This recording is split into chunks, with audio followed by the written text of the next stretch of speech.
no one will debate the fact that Jesus died. And I know there are many theories that have been proposed over the years.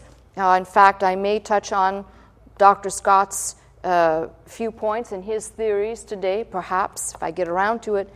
But the reality is anyone who studies this type of death realizes that I think in all the histories and all the chronicles that I have read, I have only read of one account of a pretty reliable source, and that pretty reliable source would be Josephus, claiming that he had seen one of his associates, someone that he knew in his association, who had been crucified, 3 in fact. They were all taken down, one was brought back to at least survive, the 2 others died. I've read in no other source where somebody has survived this type of a death. And we tend to, if you're reading the Bible, this happens so quickly within a chapter that it's real easy to make it lessen the depth of it, lessen the whole framework of it. So I'm hoping to touch on that subject. I don't want you to think that I'm going to try and present some other facts today which I'm simply introducing, which I do so well, and then leave, either for you to tune in during the week, or you have to come back and hear what I'm going to say on the subject. But when skeptics ask, and when skeptics, and I've met some, ironically, in fact, when I left here on Sunday, I went to a small book fair, local small book fair, and somebody was trying to convert me to another faith. Talk to the hand. And I had my faith called archaic. And, you need to have, I'm not going to tell you what this person's faith was, but they said you need to have a more modern religion, one that's much younger and much more in tune with the times. And I was thinking, listen, you're just talking to the wrong person. But when skeptics ask, you need to be able to look at not just the New Testament, but the Old Testament. And the reason for this is very plain. Now, the people who will look at what I'm going to say will then go back to say, well, we discount the Old Testament because we have no credible writers, and for all intents and purposes, it is just a bunch of mythological stories pasted together. Those are the skeptics that will tear apart what I'm going to say. So listen, I'm well aware of all of the people out there that I may say something and then it's torn apart anyway. That's life. Having said that, the reason why you need the Old Testament to understand why Christ had to come and why he had to die the death that he had to die is not just so that prophecy could be fulfilled. It's not just so that all of the things that were said by the prophets in the law could come to pass, but something at the very beginning in the book of Genesis that becomes the point of departure in the need for man to be delivered. I've used the term many times. I think it's my words. I've always said to you, Adam plunged the blueprint of humanity into his sinning way, into his likeness. And as man began to move on from the garden after the fall, lifespan is shortened, people begin to die a lot quicker. And the reality, going back to the garden, is that I believe in the flesh that Adam was created from the dust, and how, in the method and manner that he was created, and that God breathed into him the breath of lives. At that moment, Adam was in perfect communion with God. And we know, for sin comes death. The moment that they disobeyed God, that is where the blueprint deviates from God's intention of the perfect man in the garden. So, without that connection, you've got people that will say, well, I don't understand. I once heard, I think it was some comedian on late night TV say, it's the stupidest thing I ever heard. God sent his only son. Well, if you understand that Adam, the first Adam was created as a creation of God, we'll call it offspring if you will, that the last Adam had to come and undo or put back, reconcile what was disconnected at the first. So without that point of departure, following the history of these first oracle people and then law, legal people, the written law, nothing will make sense. Even the New Testament will not make sense, and the need for Christ to come. Now, for my Jewish friends, and I've sat many times and argued this, for my Jewish friends, your Bible, your scriptures close at Malachi and tell you nothing more about your future. They give you no hope, no promise. There's no eternal life. The book ends with a curse. That's how the book ends. So if one was just studying the Old Testament, you'd say, well, what's the solution? We do know that the sacrifices stopped. We do know that the set times, although they are still being celebrated by the Jews, the sacrifices have stopped. So tell me how someone is delivered from sin. Tell me how someone is delivered from guilt. And then this argument always evolves.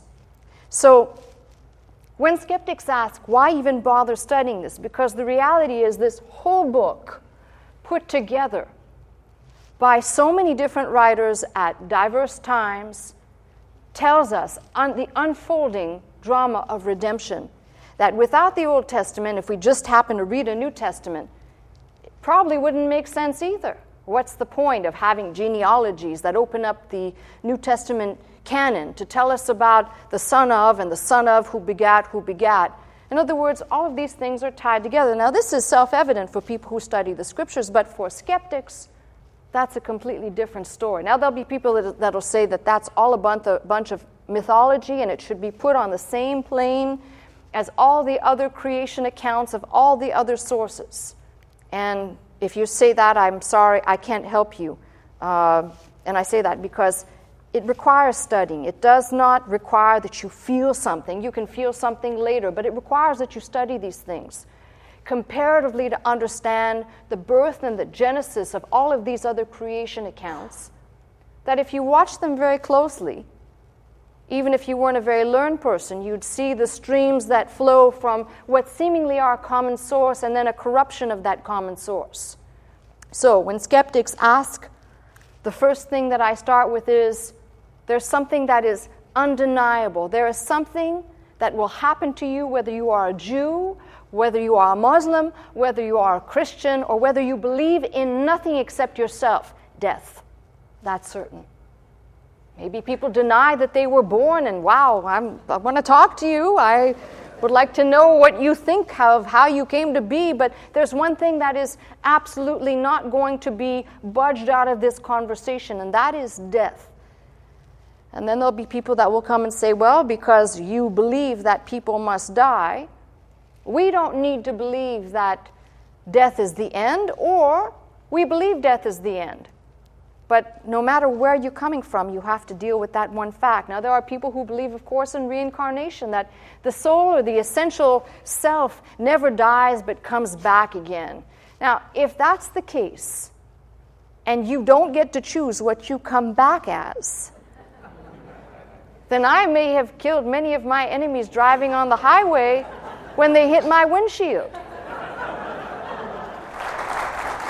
If you're asking me to give you something a little bit more solid, there are concepts that we can glean both from the Old and New Testament that give us something to hold on to, a little bit more realistic than just random, being caught in a random wheel somewhere.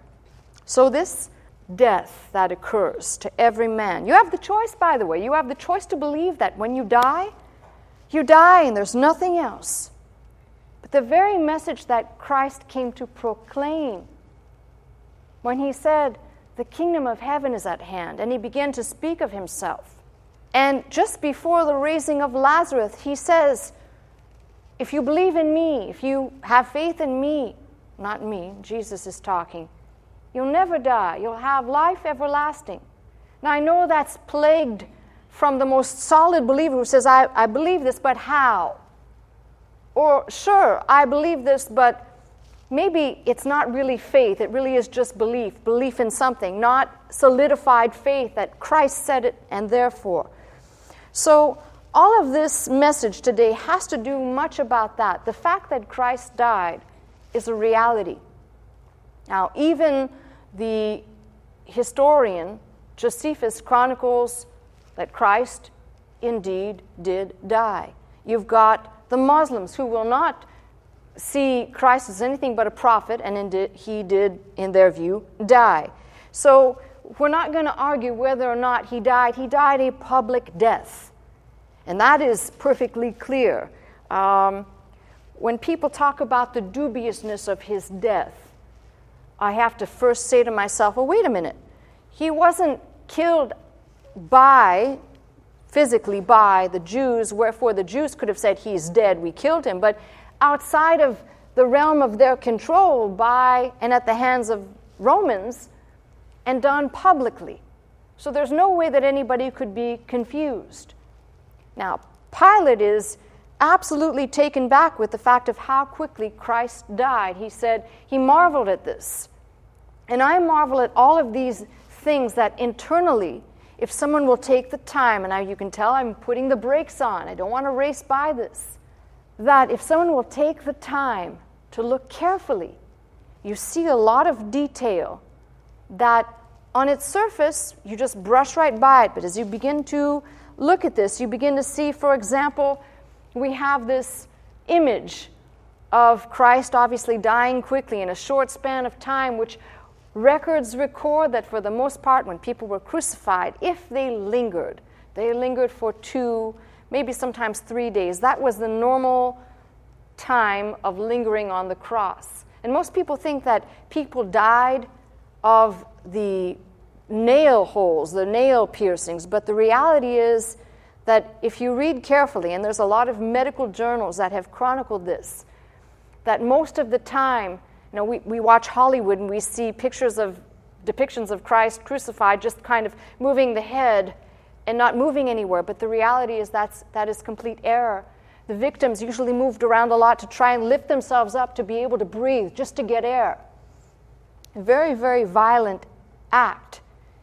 And again, we read by this, but we know that caught in the crossroads somewhere is this Simon, who is told to pick up and carry the cross. We have that account. And we already could say that Christ already had the piece of wood that would go across one's shoulders. That was already usually attached. They had a very specific form of doing this. But when they got to the final destination, and these are the very gross things, but when they got to the final destination, they would normally lay the person down. We have all kinds of images of people being, like they climbed up on the ladder. Most Hollywood depictions, they climb up on the ladder and they're going at it like that. It's not the way it happened at all. They would crucify the people on the ground, and then they would hoist them up with ropes and a kind of pulley system to get them up. And when you understand just even the methods, and science has proven this, I don't wish to debate this, I'm just putting this out there. We are so heavily influenced by artwork. Again, I've mentioned this many times, where every depiction we see the nail piercing in the palm of the hand. Go to any medical journal, there are plenty of doctors who are medical doctors who have analyzed this and conclusively come up with the fact that it would be impossible to crucify through the palm. The skin would just naturally just rip, even if the victim was tied. So conclusively, and it's probably about 90% of the bona fide scholars out there that confirm this, that the nail would have gone somewhere through the wrist or the wrist area, and then depending on how the victim was going to be crucified, one larger piece of iron to go through both feet, depending at what angle. Very gruesome. So you've got this event taking place, and we have the women at least witnessing this, but something that's not in the Bible, but it is chronicled in history for us. And that is, for every person that was crucified, 4 guards and 1 centurion per crucifix. And that's the way they did it. This was just mass mass executions carried out for the most part, criminals, those guilty of high treason against Caesar. So you've got at least 4 men plus a centurion. You've got the women at a distance. You've got the words of Christ speaking to John as his mother is in the distance, and basically telling John, behold your mother, take her, take her. Now, this is where it gets interesting. You have to follow me. We have that record. We have another record of women watching at a distance. So we know this event took place publicly. And I haven't even touched on the other things that we could discuss between the time of his being condemned and the time of the communication of his crucifixion, all of those things that happened in between. You know, if you're going to make up a story, frankly, it's really hard for me to absorb some of the very nutty things like Jesus being flayed, being whipped, because even for the Jews, that would actually be disallowed, even though this was not in Jewish hands anymore. There's many things that if you were making this up of a Semitic mindset, you wouldn't put these things in. Think of this. Who would add in, even if people say, oh, they wrote this so far down the road, they had time to make up the stories. Who would invent placing a crown of thorns on somebody's head, considering that we tend to make it very pretty, but they certainly pressed this into his head, which created a lot of like being pricked 1,000 times in your head with blood flowing. Who would do such a thing? Who would create such a fantastic and disgusting image? That's why I said sometimes you have to look at these things and you have to analyze. And I love the fact that unbeknownst to these people who put a crown of thorns on him, really even that crown of thorns could be a complete message on its own and serve its own purpose. As Adam brought the thorns into the world, the last Adam was victorious. How did they know? They were just mocking. How did they know that that fit the man at the moment? They didn't. It was in jest for them, but it was truly in type before God's eyes. If you really think about these things, you start to say, how is this possible? Now, as I go back to this, there's something interesting that happens we're not told about in the Bible. And I'm normally one to open up and say, turn here, but I need to do a little bit of this legwork before we go anywhere inside the scriptures today. And that is this person who will be introduced, Joseph of Arimathea. Hugely problematic for most people that he just appeared and he's going to, after Christ dies, beg for the body of Christ. Now, I want you to follow my thinking, because these are all these little internal tidbits that if you really take the time to think about, you're going to wonder, yeah, I really doubt that you could fabricate this. Technically speaking, a criminal, Jesus was crucified a criminal, technically speaking, would not have been allowed a proper traditional burial. That is the way the law worked. Jewish law, for the Romans, they didn't care. And if you fall into the camp of Dominic Cressant and the Jesus Seminar people, they say that Jesus' body was thrown in a pile with other bodies, taken off the cross, thrown in a pile with other bodies, and wild dogs ate it. And that's why you can't find the body. And I'll come back to that, because that's extremely important to make a footnote of why some of these things that are propagated and people consume these books at large. But theologically, you cannot even entertain that for one reason, and I'll just say it right now, lest I should forget, God forbid, it's quite important. Because if Jesus Christ did not raise up in a body, in a physical body, he wasn't a ghost. If he didn't raise up in a body, he did not undo the curse. And if he didn't raise up in a body, our faith is vain. He couldn't have raised up as a ghost, as a mere apparition. That's a deep subject. I don't even want to go there right now. That's probably hours of research and presenting why. But that became a huge controversy.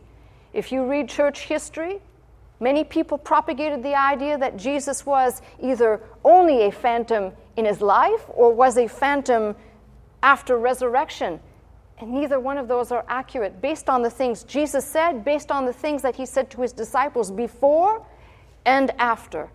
But why come up with these theories? Think about this. Let me stay there for a minute.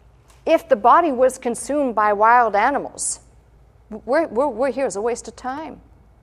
Friends, go out and party and have a good time. There's not going to be another body. There's not going to be... Our faith is vain. Paul said it. If Christ be not risen, and it cannot just be an apparition, a body thou hast prepared for me, and thou did not suffer thine Holy One to see corruption. Therefore, all of these little tidbits, you begin to pick off the theories, and you think, wow. But I digress a little bit, back to the person of Joseph of Arimathea. So why this is interesting is technically, although Jesus was crucified a criminal and should have been buried as a criminal, we find Joseph of Arimathea coming to beg for the body. And the question is, why Joseph of Arimathea? That's a good question. See, if we were looking for next of kin, we would probably go to either Mary, but she wouldn't be allowed to do that. Mary, the mother of Jesus. We'd probably look to James, the so-called brother. But probably because he was very vested within his own realm of Jewish circles, probably not. Remember, while Jesus was alive, both Mary and James and the rest of the family sought to put him away. They thought he was a little nuts. So, Joseph of Arimathea. But not insane and not completely off the chart if you consider that Joseph of Arimathea would have taken the place of typically of a kinsman redeemer. This is the thing that I love. You've got to search elsewhere. You won't find it in here. The things we know about Joseph of Arimathea is that it says he was a rich man, he was a good and a just man, that he held a position on the council. He was respected.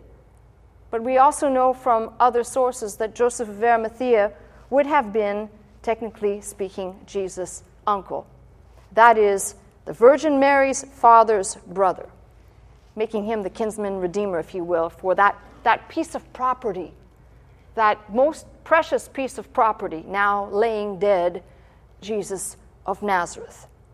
Now, these ideas, feel free to go and check them out, but the problem, most people will not discipline themselves. Yes, there's a lot of fancy legend and lore that circulates around Joseph of Arimathea, but you've got to know how to sift it out. I do believe, by the way, on the subject of Joseph of Arimathea, he and Nicodemus did come, and not only did they get the body, we have two different records here, but you've got to put it all together to make it harmonize. There's no way that Joseph of Arimathea could have just taken the body down off the cross himself. We're talking about 8 feet of linen, and the method of lowering the body would have required multiple hands. We at least know Joseph of Arimathea was with Nicodemus, and these two, plus others, which we don't know, lowered the body. Now these are the thought-provoking questions. I wish that I could just stir some of you up. Maybe you've already asked these questions before. Why on earth did Nicodemus have 100 pounds of spices? Well, that sounds reasonable to me. Doesn't it sound reasonable to you? But let me give you an idea of how unreasonable that is. When they buried Rabbi Gamaliel, the prominent rabbi of this same period, when they buried him, he asked to be buried in a very humble way. He didn't want all of the grandeur of funerary, what normally would go on. And they did do that. They buried him in a very humble fashion. But instead of using the normal 20 pounds of spices, they used 40 pounds of spices. And that seemed to be over the top, ostentatiously. That was the grandeur, if you will, for his body. So now figure that the average person requires 20 pounds of spices, and they used 5 times as much. Or at least Nicodemus had 5 times as much for the body of Jesus. And you begin to think, what on earth are these people doing? Do you know what it would be like to drag around 100 pounds of spices? Oh yeah, come on, we're 100 pounds of spices, a dead man's body wrapped in linen. So that's why I said there had to be help. Even if Joseph and Nicodemus were there, they had other helpers, because there's no way that one guy just dragged the body along. Come on now, he's in a little sleigh or something. Come on, let me drag the body, get the spices. So It's this type of thinking why I said it's really important that you take the time to consider these things.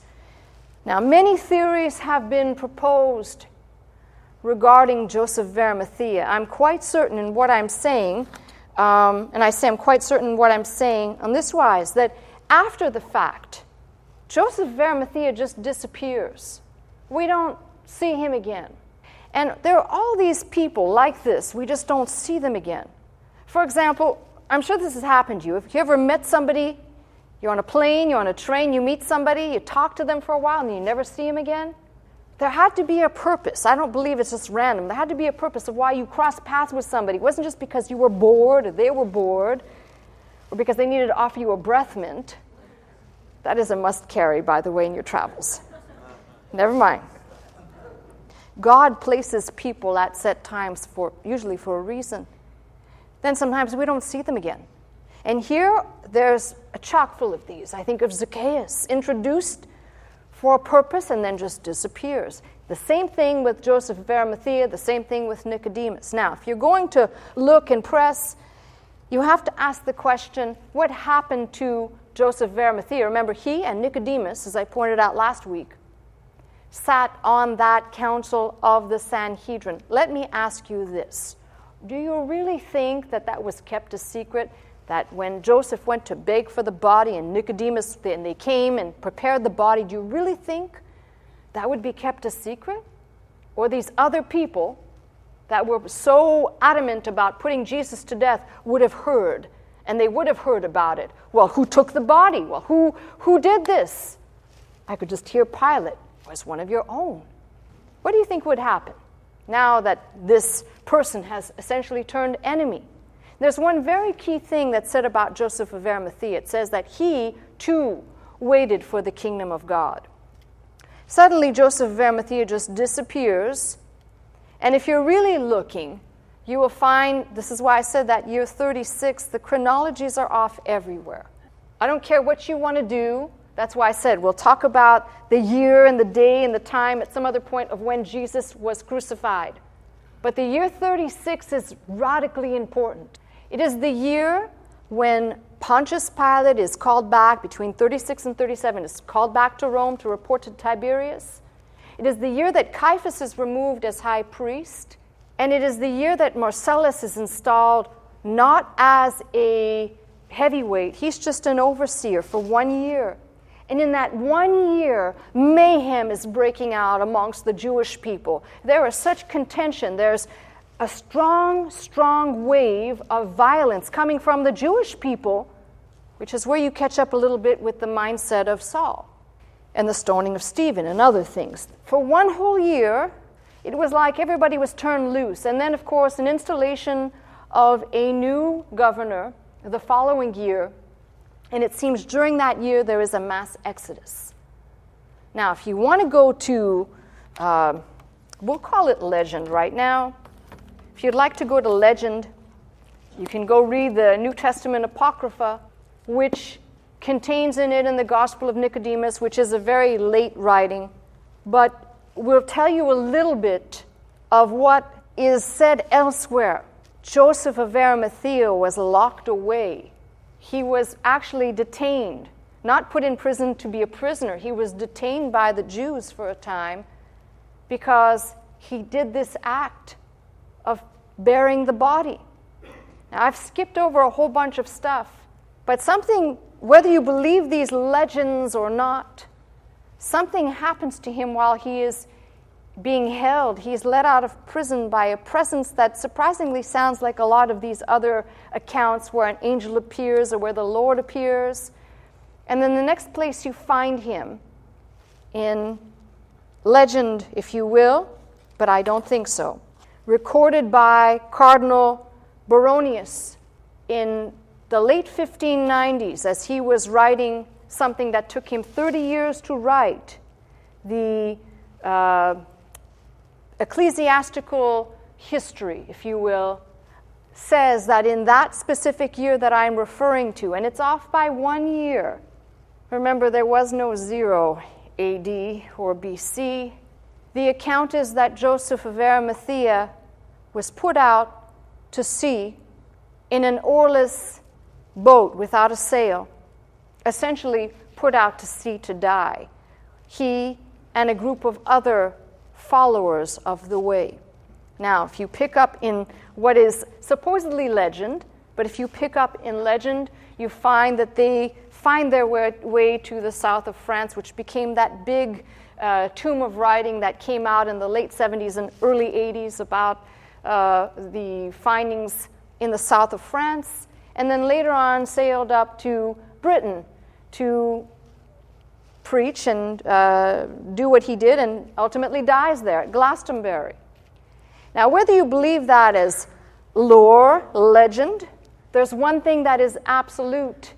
The reference to him being incarcerated in prison, held in detention, and the reference to him disappearing. He and this band of people who just disappear out of these pages. Now, a little bit different from our followers of Christ, such as Peter and such as the ones that we have a written chronicle of. These just disappear.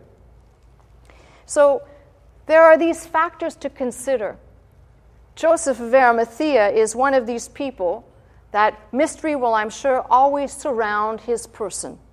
Nicodemus likewise. And an interesting thing, as I said, is that year 36, which is hugely problematic for people. I'm just going to say this also, and you can say, okay, she said it.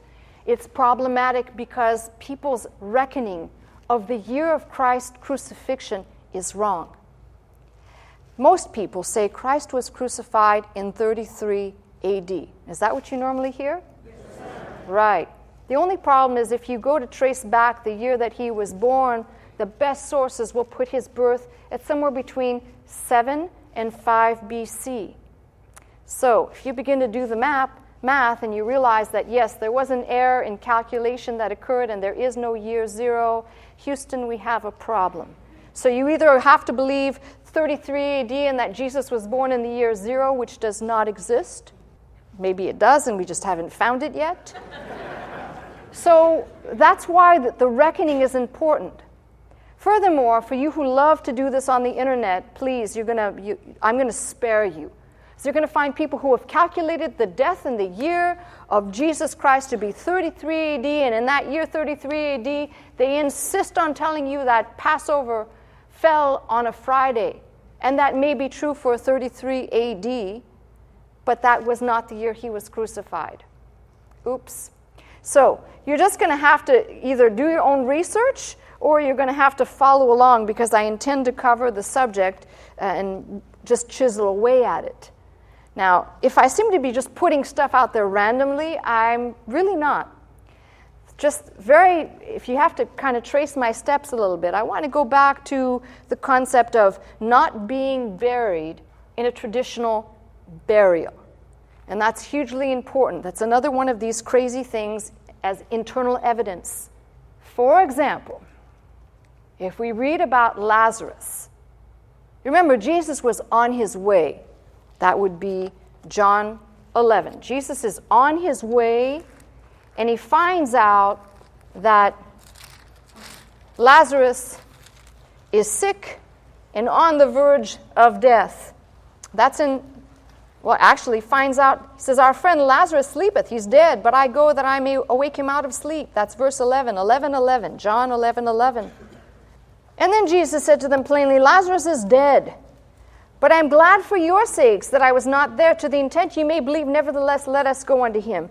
Why is this so? You'll hear one of the women say, she's actually mad. If you would have gotten here sooner, he wouldn't have died. And the reason is very simple.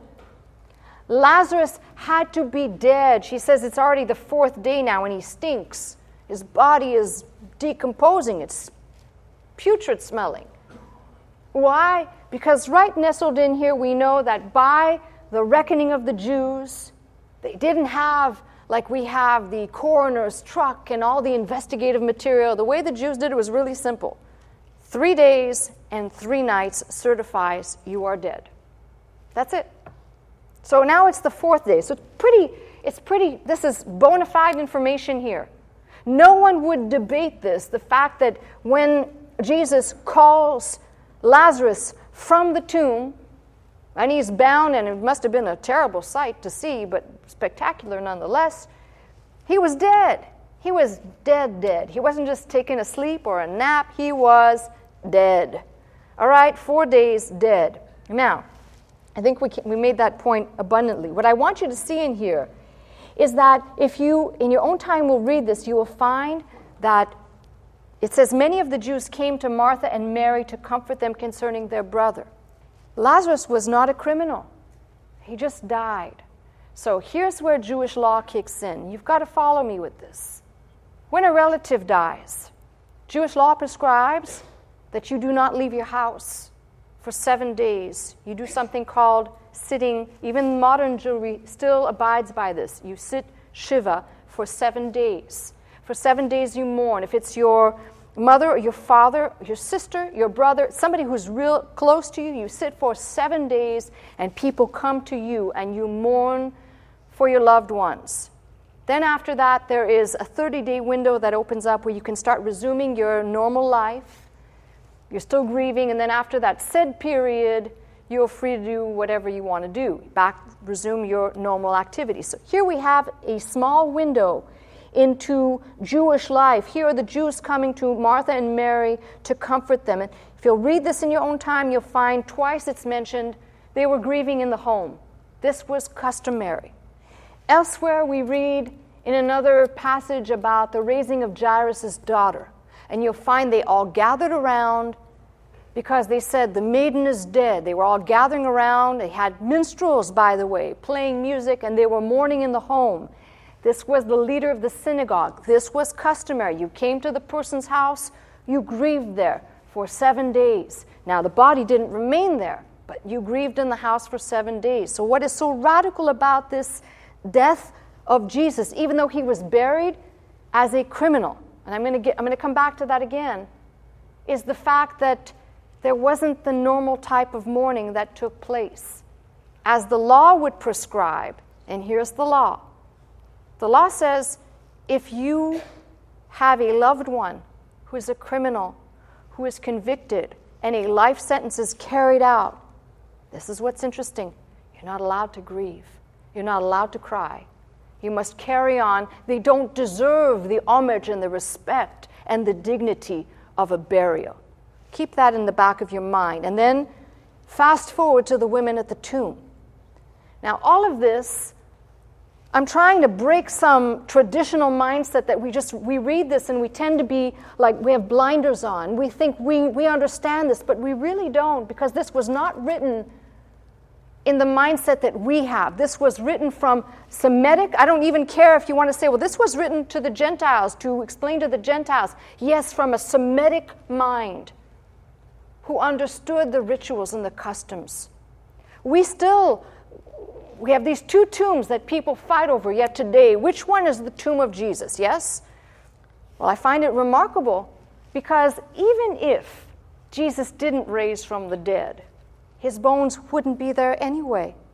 See, it was customary in that day to put somebody into a tomb, have their body decompose, come back, get the bones, and the bones would either be put in a common pit burial place with other relatives, or the new fancier way, an ossuary.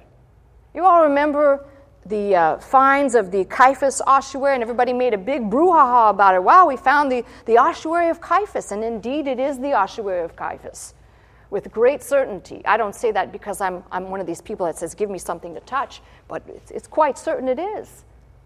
That was customary. We tend to think we go to these sites because people have venerated them.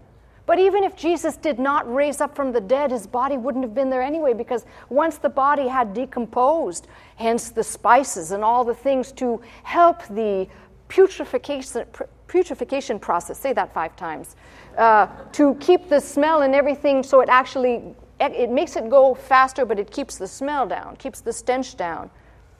The interesting thing is that once everything was decomposed, the bones would be gone. They'd be picked up. This, by the way, again, I challenge you, for those of you who think, well, that's dubious, well, you go look at what happened with the coming of Alexander the Great in the 300s, and the Hellenization that he brought with him was not just the language, but he brought cultural meaning to death and dying, which at an earlier time, when people died, they did not possess an identity in death, a mass grave for the family, and they just go in there. He brought with the importance of keeping one's identity in death. So now, fast forward 300 plus years later, and this tomb, which very clearly, this is the important thing, we can read right by this, where it says of Joseph of Arimathea's tomb, where no man had laid before. Do you understand why that's there now? Because it was customary to put multiple people in there to let that process occur and then to remove the bones. But one other factor about this tomb which is equally perplexing, and that is it was away from anything that had to do with Mary and her kindred and her, because they kept these things. This was perpetual. This was customary. Why? Because he was condemned as a criminal. And once you get that in your brain, here comes the next most important part. The theories that have been hypothesized, including one that I really like it a lot. You know, a lot of people will read Dr. Scott's pulpit and they think Dr. Scott came up with a lot of these, but these have been propagated for at least 200 or 300 years in terms of studies. And one of these theories that was highly promoted regarding the empty tomb was promoted by a man named Dr.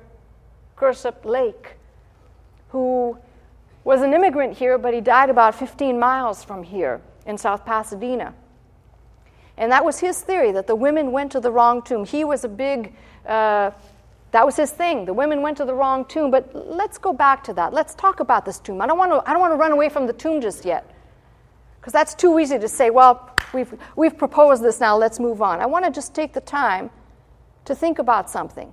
Very clearly in the records, and you'll have to read them on your own time, because I'd like to be able to read them all side by side. You do it as your homework. But you'll find that as Joseph of Arimathea and Nicodemus are burying the body, preparing the body, placing the body away, women are there. And we know for a fact that if there was any question about the tomb, anybody could have done the following things. They could have asked Joseph of Arimathea, take us to your tomb. They could have asked Nicodemus, take us to where you helped Joseph of Arimathea. They could have asked the two women, even if the two women were so taken with grief and crying and everything else, they would, believe me, they would have remembered for this very reason and this reason alone. The Jews went and said, we heard that this fellow said he's going to raise up on the third day. So they placed this big stone in front and guards are there. Now you tell me, how many tombs do you think in that area would have a large stone? Yeah, that's my thinking as well. Like, if you really weren't sure, which one of these tombs here has a large stone that would take 20 men to move? And that's why I keep coming back to this, because that empty tomb we must not just do what Peter did. He ran, he looked in, and he ran away. Typical, impetuous, impatient. Got to take the time to just realize that there are so many factors involved in how, if someone was going to fabricate something, why would you add the addition of having them put a stone and sealing it and place a guard there and add to that this fantasy? Wow, whoever wrote this had to have consume some good mushrooms or something, because they want you to believe that in each one of these accounts, although they do vary by degrees, we have women going to the tomb and we have angels that are there. If you come and tell me that an angel told you something, you saw an angel, and an angel told you some instruction, I'd say, But typical and perfectly in concert with the rest of the story, then, I don't have any issue with it. But the radical thing is about the tomb. And as I said, in terms of how death was understood, if you want to get an idea of how death was understood, go back and read the New Testament, find the places where people died and recognize what was going on. Then you'll recognize what is uncharacteristic about these events. Now, because I see I'm running out of time, and guess what? I haven't even gotten to my message. How does this happen? This is very unfair, but I'm starting to really dislike the clock. What I want you to know is there are several things that if we were going to start piling up the evidence, we would say without a doubt, Jesus died. That, I believe, even with the spear being pierced into Jesus' side, where it says blood and water came out. And of course, if you're not willing to just take that one vignette, which, by the way, spun on its own into a whole sect of, if you believe in that, the spear of Longinus, that whole spectrum, how Hitler was collecting things, and had he brought someone from China to replicate the spearhead, which actually in reality is only a duplicate that's sitting in a museum, but in fact the original was smuggled away. I know you're going, wow. But the original was smuggled away to Antarctica with other artifacts that they were hiding. Yes, it's quite fantastic. But you think of it this way. Movies have been done on these things. Raiders of the Lost Ark, although it was totally wrong. But it always takes a little kernel of truth. You can twist it and spin it out of whack. But there's always a kernel of truth right there. And what I'm saying to you is many books were written by doctors, real doctors, not quacky doctors, real doctors writing on this very subject. In fact, it's probably noteworthy that I compiled, and I didn't bring it here, but I compiled a list of people who studied the resurrection, who were either lawyers, and all of these who started off as skeptics, who once investigating as only lawyers can, came to the conclusion the tomb was empty, he came out of that tomb, he rose. Many doctors, when you start to look at this, you start to think, wait a minute, are all these people delusional and crazy and weak and stupid? But these are learned people from an academic realm who have taken the time to investigate. So what am I saying to you?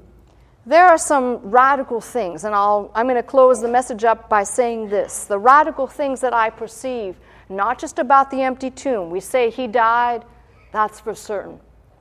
That the tomb was empty, that's equally sure.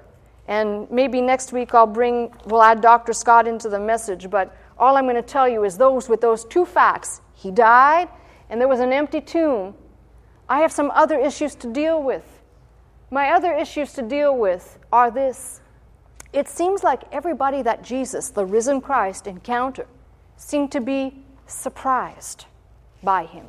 Not like, surprise, but surprised by him. Here is Mary Magdalene, who comes to the tomb. She then runs back, reports that the tomb is empty, and then she's standing at the tomb crying. And she says, they've taken away my Lord. And she thinks Jesus is a gardener. They've taken away my Lord, and I know not where they've laid him. She still thinks they just took the body and placed it somewhere else. And then Jesus talks to her and says, Mary, and all of a sudden she realizes it's Jesus. There's a surprise factor. If you were fabricating this story, why create she thinks he's a gardener and she's lamenting about where they took the body. Obviously, she went to the right place because she's standing there talking to Jesus now. So forget about that theory, but she was surprised by the resurrected Christ. You've got other people like that. I think about the two people walking on the road, Emmaus Road, the two disciples. And here comes Jesus walking alongside them. Really, I want you to wrap your mind around what I'm going to say. Because people have proposed that Jesus really didn't die, but he resuscitated and he revived himself in the coolness of the tomb. But he would still, by the way, look kind of like a mutilated zombie. Here he is walking down the road with these two people, and they're talking, why your face is so sad? Oh, well, you must be new here. You must not know what happened. And, well, this Jesus, da-da-da-da. They're just talking to him. Well, yeah, not one shred of evidence that the man they're talking to looks like he's either been mutilated or beaten or that he's had something horrible happen to him. They just perceive that he's this new person, fellow tourist going along the road here, and he must not know what has happened until they invite him in. And in the breaking of bread, after he says they're slow to understand, because he starts to tell them about Moses and yes. And then in the breaking of the bread, they realize that this is him, and then he vanishes. I'm not sure how that took place. Were they watching 1 minute and then he was gone another, or did he... I don't know. Except he was gone. But they were surprised, and they were talking to him. And you've got Thomas. And of course, Thomas, if you remember, is absent on multiple times while they gathered in that upper room where the doors were locked, and he appeared and he said, "Peace." Not like that. And Thomas, when he finally appears, he says, "I won't believe it until I can put my fingers." There's a very key thing right there. Because he says, "I won't believe it until essentially I can touch," and very specifically, not ambiguously. He doesn't say if I can touch his hand or touch his hair. He says touch where the nails went in, touch where he had been pierced, very specifically, and seems to be quite surprised at that moment when he does, "My Lord, my God," just the reality of the risen Christ. But all of these appeared to be surprised by the resurrection. And why does this fascinate me? Because if I was writing, I would just assume that everybody assumed, and everybody would be walking around assuming certain facts and not having strange reactions to this person who appeared, who then just says, "He is flesh and bone." That opens up the next question, or the next set of questions, which then have to beckon some certain answers. That is, if Christ rose from the dead, if he did indeed need a body, which I just kind of alluded to, and the response that happens there afterwards. And that response, if this was all just a lie, if they were just surprised, like, "Oh wow, we didn't think you'd raise up, but here you are," it does not explain not just the day of Pentecost, because the day of Pentecost was a fulfillment of Scripture, but it doesn't explain the birthing of the church. Which from my vantage point, if we were just making up a whole lie, let's all be content that we duped everybody, let's go our separate ways, and let's move on, right? But the birthing of the church, not just as Dr. Scott pointed out, the cataclysmic change in the people, in their nature, in their personalities, but the birthing of the church, the beginning of what we call the Church of Jesus Christ. That if it was birthed on a lie, how is it that these people went about now, and now we have a new introduction, which brings me pretty much full circle to the person of Paul.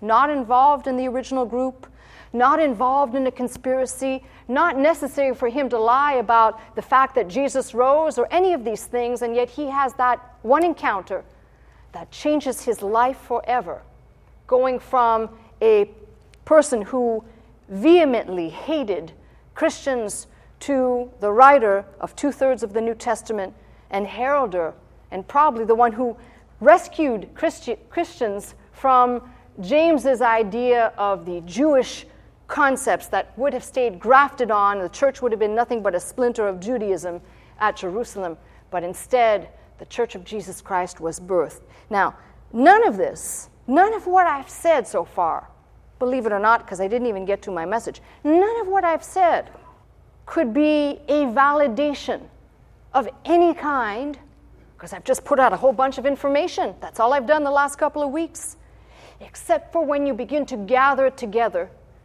and you realize that people, even people today, coming into the church, not realizing their need, just thinking their curiosity or their ideas or their speculation, come in and they too are surprised by the resurrection, the reality that Christ can change lives, not just by the testimony of Peter or by Thomas or by John, but hundreds of years of people who have come into the church as skeptics and as disbelievers, as people who would blatantly reject, and have been turned about by the evidence that indeed does demand not just, let's just decide whether it's true or not.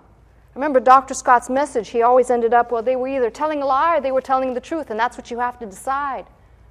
Rather, I'd say this: death doesn't lie, and neither does the empty tomb.